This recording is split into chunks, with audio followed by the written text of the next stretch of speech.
नमस्कार दोस्तों, PCS marathon में आपका स्वागत है। इस वीडियो में हम देखेंगे 70वीं और 71वीं बीपीएससी के लिए मेंस के टॉपिक पे बात किया जाएगा। बीपीएससी में जो मेंस होता है, अभी 70वीं बीपीएससी का होगा या 71वीं बीपीएससी का बाद में होगा, तो इस मुद्दे पे हम चर्चा करेंगे। इसमें क्या है, एसे का बहुत ही ज़्यादा रोल हो गया है बीपीएससी में, क्योंकि ये 300 मार्क्स का आता है और 3 एसे लिखना पड़ता है बीपीएससी में अब। और इसमें क्या है कि आप देखिएगा तो इसमें 200 प्लस मार्क्स भी मिलते हैं, किसी किसी को 210 212 भी मिले हुए हैं। तो इसमें अगर आप अच्छा करते हैं तो आपका सिलेक्शन और आपका रैंकिंग ऊपर, मतलब अच्छा रैंक आने के लिए या सिलेक्शन होने के लिए बहुत ही ये इंपॉर्टेंट है, एसे या निबंध। इसलिए आप लोग इसको अच्छे से अप्रोच कीजिए, अच्छे से पढ़िए। कैसे लिखना है ये देख के लिखिए।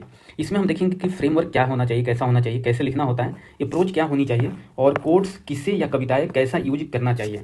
इसमें क्या है कि इससे में आपको कुछ कोट्स हैं या किस्से हो गए, जैसे एनेक्डोट बोलते हैं उसको, किस्से कुछ कहानियों टाइप के 2-3 लाइन का, और या कविताओं की 2 लाइनें इसमें यूज करना होता है। क्योंकि अगर ये सब आप इसमें यूज करते हैं, इससे में अगर ये किस्से लिख रहे हैं, इसमें 4 से 5 आप ये सब यूज कर रहे हैं, कोट्स वगैरह, या किस्से एक किस्से आप लिख सकते हैं 3-4 लाइन का, तो आपका ऐसे बहुत ही शानदार माना जाता है।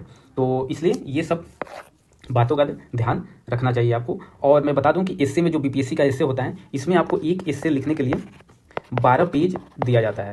अब इसमें क्या है कि एक एस्से 100 नंबर का है, 100 मार्क्स का है, और आपको बोला जाता है कि 700 से 800 वर्ड में आपको लिखना है, लेकिन और इसके लिए 12 पेज आपको दिए रहते हैं। तो आपको 12 पेज नहीं लिखना है, आप मान के चलिए इसमें 8 से 9 पेज लिख सकते हैं। 8 से 9 पेज लिखिएगा तो आपका 700 से 800 वर्ड कंप्लीट हो जाएगा। 12 पेज के चक्कर में नहीं रहना है, क्योंकि 3 एस्से आपको लिखना है। 12 पेज के चक्कर में रहिएगा तो फिर आपका टाइम मैनेज नहीं होगा। इसलिए आप देखिएगा तो 8 से 9 पेज में बस अच्छे से लिख दीजिए, तो आपको अच्छा मार्क्स मिलेगा। तो इन बातों का भी आपको ध्यान रखना होगा। इसमें हम देखेंगे कि कैसे क्या क्या अप्रोच होना चाहिए, कैसे लिखना चाहिए। तो देखते हैं इसकी मुख्य विषय और शाखाएं क्या होनी चाहिए। इसमें क्या है कि इसमें भी एस्से में भी क्या होता है, एक इंट्रो लिखना पड़ता है, फिर बॉडी पार्ट आता है, फिर क्या आता है, कंक्लूजन पार्ट आता है। तो इसमें इंट्रो में क्या है, इंट्रो में हम लिखेंगे कि परिचय, विषय की परिभाषा, पृष्ठभूमि, जो भी जिस सब्जेक्ट पे आप, जिस टॉपिक पे आप निबंध लिख रहे हैं, उसका परिचय आपको कुछ लाइनों में देना पड़ता है कि विषय की परिभाषा क्या है, इसकी पृष्ठभूमि क्या है, और इसकी प्रासंगिकता क्या है, कि वर्तमान परिप्रेक्ष्य में इस विषय का क्या महत्व है, इसको भी आपको 2-3 लाइनों में समझाना पड़ता है। और कुछ थीसिस स्टेटमेंट देने पड़ते हैं कि निबंध में प्रस्तुत किए जाने वाले जो मुख्य बिंदु हैं, जो आप बॉडी पार्ट में उसको एक्सप्लेन करेंगे, उसको यहाँ 2 से 3 लाइन में आपको बताना पड़ता है कि आप आगे क्या क्या किस डायमेंशन में लेके इस सब्जेक्ट को जाने वाले हैं। अब इसमें क्या है कि इंट्रोडक्शन में भी क्या लिख सकते हैं, परिचय में कोई भी एस्से का सब्जेक्ट है, जो विषय है, उस पर आप कोट्स लिख सकते हैं। कोट्स एक लिख कर स्टार्ट कर सकते हैं, या एक एनेक्डोट आप लिख सकते हैं। एनेक्डोट बोले तो किस्सा, कोई भी रियलिस्टिक आपको किस्सा याद आ रहा हो किसी भी फेमस पर्सनालिटी से, या आजकल कुछ न्यूज़ में अगर आपने उसको मतलब देखा है उस विषय से रिलेटेड, तो 3-4 लाइन का आप किस्सा लिख सकते हैं। इसके लिए मैं बताऊंगा अभी बाद में, कि पहले मैं फ्रेमवर्क बता दूं, फिर आपको बाद में दिखाऊंगा कि किससे किस प्रकार आप ऐड कर सकते हैं। कोट्स आप बीच बीच में यूज कर सकते हैं, या स्टार्ट भी कर सकते हैं कोट्स से, लेकिन एक किस्सा भी आप किससे लिख कर भी स्टार्ट कर सकते हैं। किससे से क्या होगा कि आपका रियलिस्टिक वर्तमान परिप्रेक्ष्य में या आपकी समझ है, तो उससे आप लेकर चल सकते हैं। ये डेफिनेशन, कंटेक्स्ट एंड बैकग्राउंड आपको लिखना होता है। अगर आप इंग्लिश मीडियम के हैं तो मैं इंग्लिश मीडियम के भी बारे में बता दूं, और फिर थीसिस स्टेटमेंट, मेन आर्गूमेंट और अप्रोच लिखना पड़ता है। फिर हम आते हैं मेन बॉडी पे। इसमें देखें तो विषय का वस्तु विश्लेषण हम करेंगे कि मुख्य भाग में विभिन्न दृष्टिकोणों से विषय की व्याख्या हमें करना है। और बॉडी पार्ट में क्या है कि जो बॉडी पार्ट होता है, इसमें आपको जो सब्जेक्ट है उसको हर डायमेंशन में लेकर आपको प्रूव करना है, हर डायमेंशन में लिखना है। लाइक सोशियो हो गया, इकोनॉमिक हो गया, पॉलिटिकल हो गया, साइंटिफिक हो गया है, मतलब इन्वायरमेंटल से रिलेटेड हो गया। तो सारे डायमेंशन आपको लेके चलना होता है। जैसे ऐतिहासिक दृष्टिकोण आप इसको इसमें यूज करना है कि विषय का ऐतिहासिक विकास क्या है, महत्वपूर्ण घटनाएं एवं उनके प्रभाव। फिर सामाजिक पहलू को भी दिखाना पड़ता है कि सोशियो जो एप्टीट्यूड है इसका, सामाजिक पहलू, समाज पर प्रभाव, सकारात्मक नकारात्मक दोनों आपको दिखा सकते हैं। जाति, धर्म, लैंगिक समानता, शिक्षा, स्वास्थ्य। फिर आर्थिक पहलू को भी आपको लेना है, आर्थिक विकास यहाँ हानि है, रोजगार, गरीबी, औद्योगिकरण। फिर राजनीतिक पहलू आपको लेना है, सरकार की नीतियाँ, कानून, लोकतंत्र, शासन प्रणाली, अंतर्राष्ट्रीय संबंध। और इसके बीच बीच में आप बॉडी पार्ट में 2 से 3 कोट्स यूज कर सकते हैं। कोट्स या कोई कविता आपको याद आ रही हो तो उसका 2 लाइन आप इसके बीच में लिख सकते हैं। इस विषय से रिलेटेड होना चाहिए बस।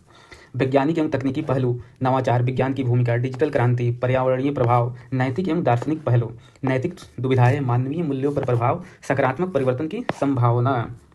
तो इसमें आपको ये सारी जितनी डायमेंशन है, ये मैंने बताया हुआ, ये डायमेंशन आपको यूज करना ही है, तभी आपका ऐसे परफेक्ट माना जाता है।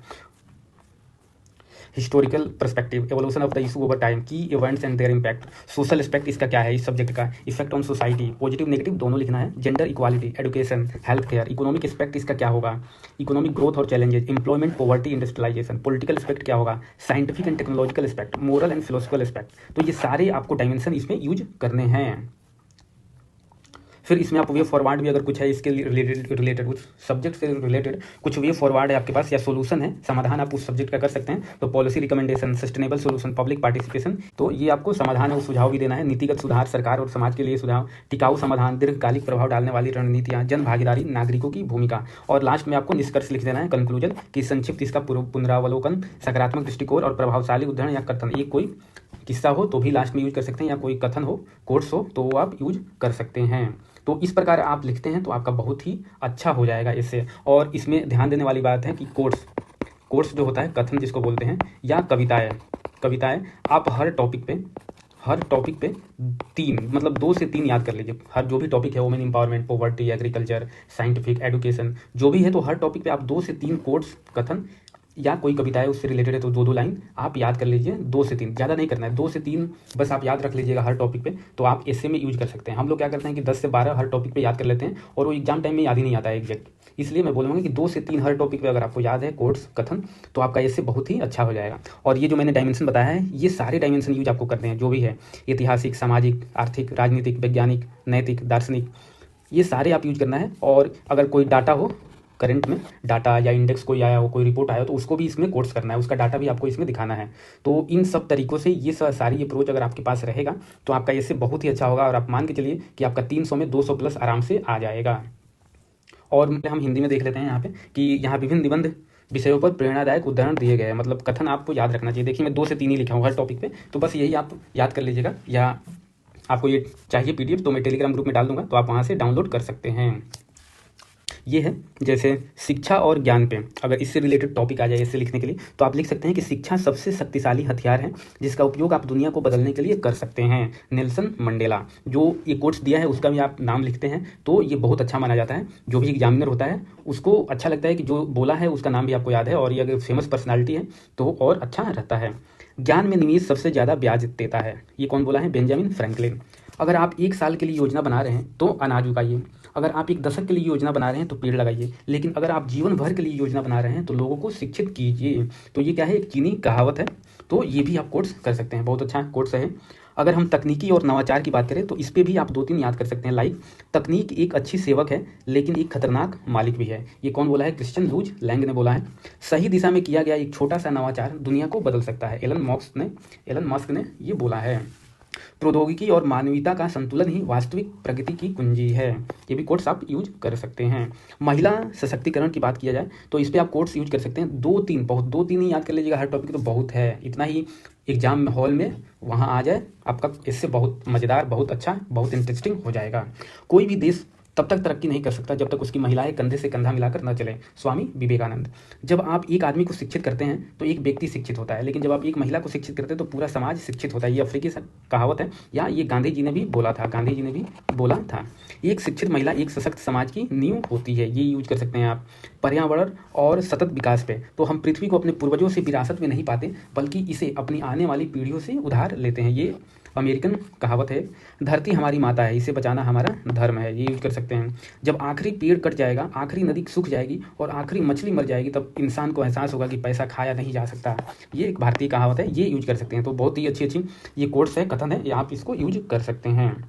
अगर लोकतंत्र और शासन की बात किया जाए तो लोकतंत्र जनता द्वारा और जनता के लिए शासन है, ये अब्राहम लिंकन ने बोला था।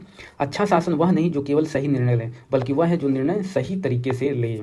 एक मजबूत लोकतंत्र तभी संभव है जब उसके नागरिक जागरूक और सक्रिय हो, ये डॉक्टर BR अम्बेडकर ने बोला है।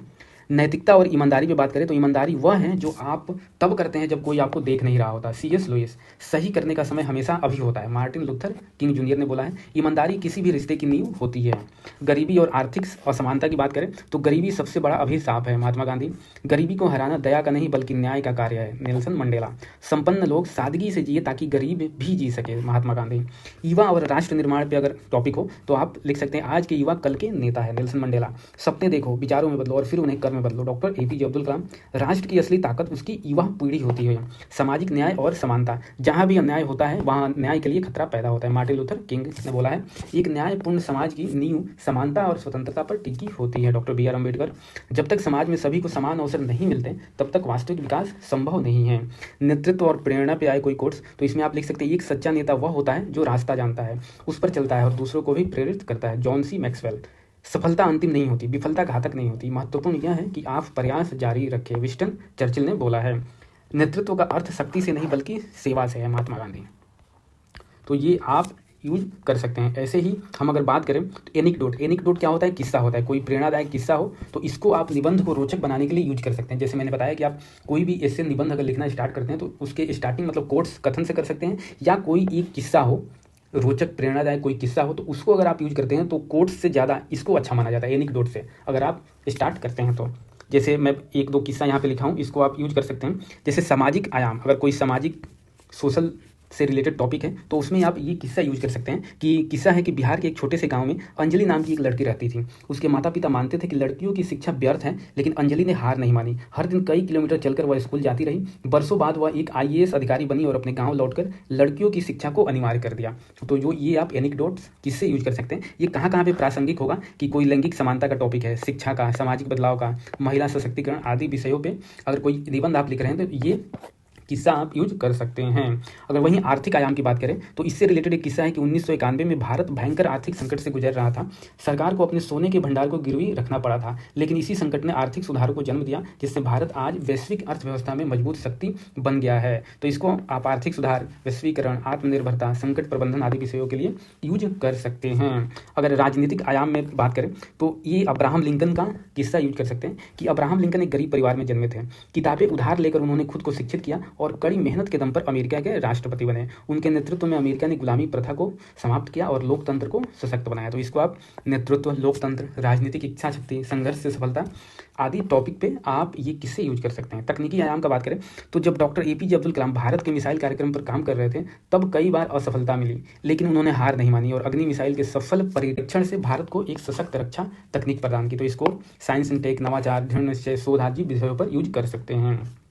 अगर पर्यावरण की बात करें तो इसमें आप ये याद कर सकते हैं कि असम के जादव पायंग ने अकेले ही एक रेगिस्तानी भूमि को हरा भरा जंगल बना दिया। 40 वर्षों तक पेड़ लगाकर इन्होंने 1300 एकड़ भूमि को घने जंगल में बदल दिया, जहां अब हाथी, बाघ और पक्षियों का बसेरा है। तो इसमें आप जलवायु परिवर्तन, पर्यावरण संरक्षण, वनीकरण और व्यक्तिगत जिम्मेदारी से जुड़ी निबंधों के लिए उपयुक्त है, ये आप यूज कर सकते हैं। अगर नैतिकता की बात करें तो महात्मा गांधी जब दक्षिण अफ्रीका में थे तब उन्हें ट्रेन के प्रथम श्रेणी डिब्बे से सिर्फ उनकी जाति और रंग के कारण बाहर फेंक दिया गया।